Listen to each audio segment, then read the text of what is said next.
Hi! Hello! Welcome to రాకొకరన్ vlogs. ఈరోజు మీకోసం నేను తీసుకొచ్చిన one pot recipes for lunch box. So, ఈరోజు నేను చాలా ఈజీగా, టేస్టీగా అయిపోయే లెమన్ రైస్ రెసిపీ చూపిస్తున్నాను.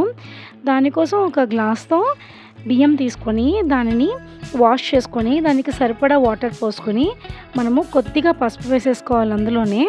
ఎందుకంటే ఇది డైరెక్ట్‌గా మనకి పులిహోర గానీ, లెమన్ రైస్ గానీ చేసినప్పుడు మళ్ళీ తిరగమాతలో కాకుండా డైరెక్ట్‌గా వేసేసుకుంటే మనకి మంచిగా రైస్‌కంతా పట్టుంటుందనమాట. సో, 3 విజిల్స్ తర్వాత తీసి చూస్తే ఇదిగో చూసారు కదా!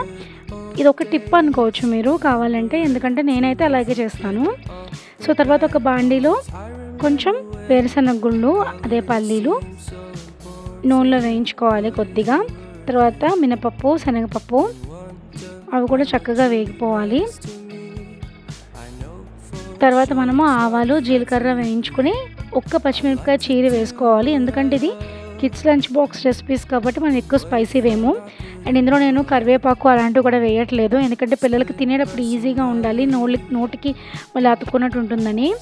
సో, తర్వాత దాంట్లోనే కొద్దిగా ఇంగువ వేసేసాను. ఇప్పుడు ఈ రైస్ని నేను ఒక బౌల్లోకి తీసుకుంటున్నాను. దానిలోనే కొంచెం సాల్ట్ వేసేసుకున్నాను. తర్వాత నేను ఇప్పుడు తిరగమాత పెట్టుకున్న పోపును కూడా ఇందులో వేసేసుకుంటున్నాను.